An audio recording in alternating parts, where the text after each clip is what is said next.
All right, guys, we are taking a look at the Samsung S22 Plus. And I think this is kind of the sweet spot that I think a lot of people are going to be happy with as far as the size is concerned. This phone feels really, really nice in the hand. You know, it does have the squared off edges, but it's also rounded. So it's more comfortable than some of the other phones that are going with this squared off feel. I don't know. I don't mind this one. I actually really like how this looks, especially all in black like this. It looks really nice. Now, as far as the build quality, obviously excellent. It feels really good. I think Samsung learned from, year previous where they kind of went with a little bit of a cheaper build on the S21 phone, and people kind of complained. And this year, the S22 and S22 Plus have both premium build qualities. Very, very nice matte finish, less prone to fingerprints. Got the glass back, glass front, and metal on the sides. It feels really, really nice. I like this design. It's not changed heavily over the S21, but I do like how this looks. And they actually went down on the screen size. So if we're going over the specs, it's a 6.6-inch screen this year, so a little bit smaller. But not too much smaller. I don't think it's too noticeable. Very, very slim bezels. Beautiful AMOLED screen. 6.6 inches. It is 1080p, 120 hertz refresh rate. And I think it's beautiful. I think Samsung, again, has some of the most beautiful displays on any phone. Their AMOLEDs are just awesome. Fantastic display. Also, another thing I like about this phone really quick, how light it is. It is not super heavy. Coming in at 6.88 ounces. Not bad at all. This is not the S22 Ultra feels really heavy. This one doesn't. You know, you're getting a big screen, but you don't feel like you have a behemoth of a phone in your hand. It's easy to use, with one hand. It feels good. I think that Samsung did a really good job here with balancing a big phone, but not too unwieldy or too heavy that it's uncomfortable. Obviously, you're going to get Android 12 with the One UI 4.1. I have the 128 gigabyte of storage option with 8 gigabytes of RAM, and of course the Snapdragon 8 Gen 1, which all the latest and greatest phones are getting. That I think is a great processor, by the way. I've had really no issues with it whatsoever. It's been very snappy, very nice. Is it a huge difference from the 888? Maybe not so much, but it is a step, I think, in the right direction. Now, as we go on to the back, you're getting the triple camera setup that we're accustomed to on most phones nowadays. That is a cat hair. Wow. Most phones are getting a triple camera system. The 50 megapixel f1.8 main lens with optical image stabilization, the 10 megapixel telephoto with 3 times optical zoom, and of course that wonderful 30 times hybrid zoom, which gets you moon shots and really some awesome zoom photography. And I'll show you guys some photo samples. And a 12 megapixel ultra wide, which sadly doesn't have autofocus in a macro mode. So this phone has no macro mode, which is a major, major bummer for me. I like the macro modes. Well, when they're good macro modes, I should say. I like them. But this one sadly doesn't get that. But I did find a workaround. For no macro mode on this phone. And I will show you guys that also. Now, so when we're looking at the battery in this phone, 4,500 milliamp hour, nothing crazy. It's not 5,000. It's not 5,500, 6,000. We're not pushing the envelope with the battery size here. But I have found that the battery is pretty darn decent in this phone. I was getting, I of course, like an idiot, I had all these screenshots. I should have taken all these screenshots over the days and weeks of using this phone, but I didn't because I am dumb. But, as you can see from here, 2 hours and 3 minutes, 67% battery. I was averaging about, 7 hours-ish of screen on time with this phone. It's very good. You should have no problem breaking the 6 to 7 hours screen on time mark. Maybe even more if you use it lightly, or if you change some of the settings, maybe tone down the refresh rate, which I wouldn't do because I don't think it's necessary, because I think it has a very good battery life. But you could, if you wanted to, lower the refresh rate, or if you want to mess around with the brightness settings, and maybe just use the phone a little bit more carefully as far as gaming or things of that nature. But I don't think that you have to do anything. You can just leave it on adaptive with 120 hertz, and you will be very, very happy with the experience, because this phone is just buttery smooth. It is, hey, it's a Samsung flagship. They got to make it buttery smooth, and I think it's great. I think they did a really good job. I have no issues, no complaints with the smoothness of this phone. Opening and closing apps it's just a snap. It's really, really good. Again, paired with that beautiful screen with this custom wallpaper that I made. The colors are excellent. The black levels are excellent. The viewing angles are fantastic. It's a Samsung phone. They do a great job with their displays. When we're looking at the speaker quality, I will go into one of my videos. Let's head into this one. Let's check this out.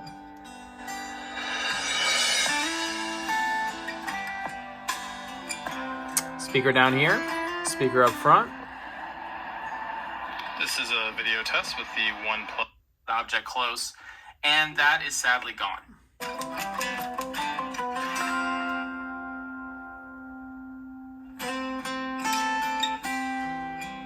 Very, very clear speakers. It sounds fantastic. I can't notice much of a difference between these speakers and the S22 Ultra. It's right up there with the best of them. Very, very good. And of course, having the front firing speaker and bottom firing, that is the way a phone should be. Speaking to you, Motorola, and some other budget mid-range phones, please, all phones should have two speakers, in my opinion. It makes me think back in the day when phones used to have speakers on the back. Oh, it was so awful. And then eventually everyone caught on that was a bad idea, and they moved away from that. And the fingerprint scanner in screen, very good. Very good. I've had no issues with it. I don't love in-screen fingerprint scanners, as I've said before, but if it's a good one, then I'm fine with it. Just make it a good one. And let's see. It's hard to know where to click sometimes, but there we go. Yeah, it's very fast, very very snappy in my opinion. And I think you don't even need to hold your thumb there for too long. Yeah, so it's one of those good ones that you don't have to hold and press for a long time. I hate to keep bringing up the Google Pixel 6, but unfortunately that is the perfect example. You just have to hold for way too long on that phone. I think it's too much. This phone though, guys, I don't know what it is. It just is such the right size. It's the right weight. It feels really nice. The screen is awesome. I just really like this phone. I really enjoy using it. It's kind of that sweet spot, because when I had the S22 Ultra, I just felt like it was too big, too squared off. It was kind of uncomfortable to use. It was a great phone, and I loved it, and I loved having the S Pen, but I wish this phone had an S Pen. Man, if this phone had an S Pen, oh my goodness, it would be perfect, guys. This would be unbeatable for me, because it's the perfect size and weight. But now let's take a look at the cameras and some of the things that I figured out that are pretty cool, since this doesn't have a macro mode. Now, as far as the main 50 megapixel lens, I think it takes very good pictures. We'll take a look here. It snaps shots extremely, extremely quickly. And how close can you get? Pretty close, actually. Look at that. That's still in focus. So I think it takes very good pictures. No problem whatsoever there. The 50 megapixel ultra res mode is pretty good. I think that I think it could be better, because I actually found that the Moto G Stylus 5G I've been using kind of got more detailed images with its 50 megapixel mode than this one did on a lot of shots, which I was very bummed out by. But I'm glad that it has the ultra high res mode. I wish it was 64 megapixels actually. I kind of bummed out that they dropped it to 50, but hey, most people aren't going to care. Now, I did mention that you can't do any macro mode because, well, it doesn't have autofocus in the ultra wide like the S22 Ultra does. So you can't get that macro mode and get super close and get it to focus. But what I did find that you could do is you go into the telephoto mode, and check this out.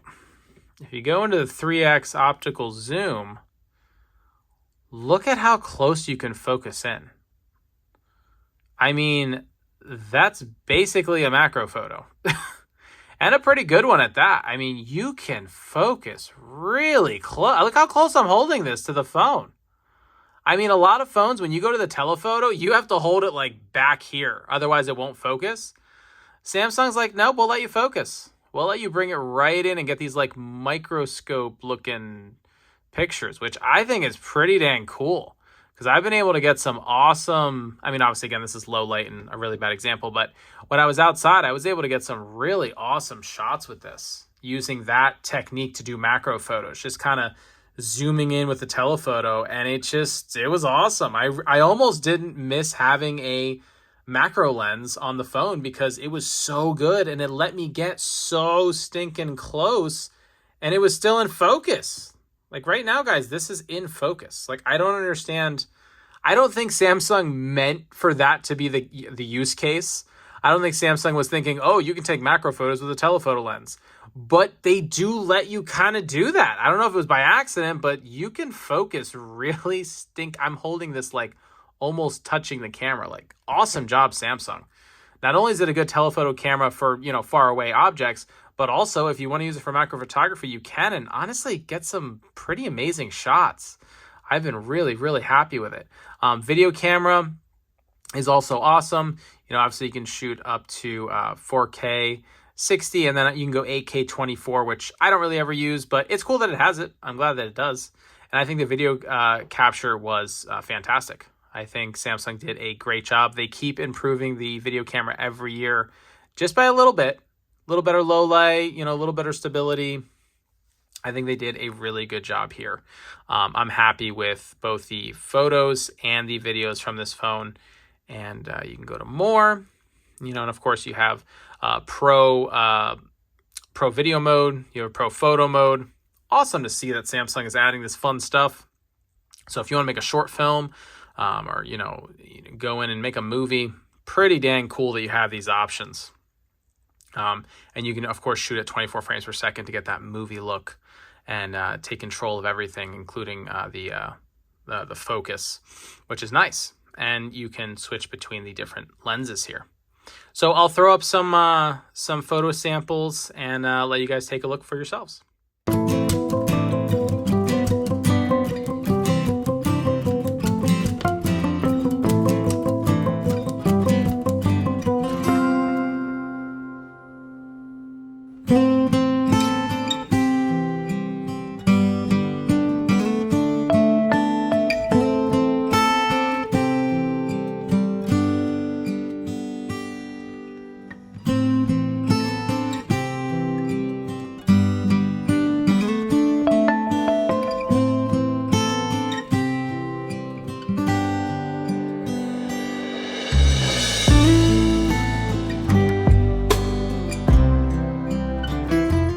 All right, so as you guys can see, this thing takes excellent pictures. They're very vibrant. They're very Samsung-y. I even think they have good contrast, though. It's not just that they're, unbelievably saturated, but they're very vibrant, nice photos. I personally like the saturated look from the Samsung cameras. I prefer that. I think it makes landscapes look awesome. Especially grass and the sky. It just looks really, really good on a Samsung camera. I think they did a great job, and the video capture, again, is excellent. And did you notice those macro modes? Did you notice? They're really good, guys. I think they did an awesome, awesome job. You can go in and get nice and close, which I think is really cool. I don't know. That's some pretty awesome detail there. Go 3x telephoto for macro shots. Who knew? Really, really good. Yeah, guys, so that's pretty much all I have for this phone. I don't mean to make a boring review, but it's really good. It's just a solid phone. I would take this over the S22, the smaller one, because one, it has a bigger screen, and two, it has better battery life. A lot of people have been complaining about the S22 battery life not being quite up to par. This one has better battery life, and has a bigger screen, which I think most people kind of prefer. I think the market's showing most people would rather have a bigger screen, but it's not so big that it's unwieldy and uncomfortable to use and super heavy. So I think Samsung found a nice sweet spot here with the S22 Plus. The battery life is very good. It's not the best ever, but it is very good. I think you should have no problem getting 7 hours of screen on time with this thing. And the speakers are excellent. The screen's obviously beautiful. Nice build quality. Just a really solid phone from Samsung. I think they did a great job here. There's not too much more I could possibly ask for. I will try to do maybe a side-by-side review of this phone with some others. If you guys have any questions or comments, please let me know below, or any other phones that you'd like to see me review. Otherwise, though, guys, I think that's about it. This is a great phone. I fully recommend the S22 Plus from Samsung. All right, guys, I'll see you later.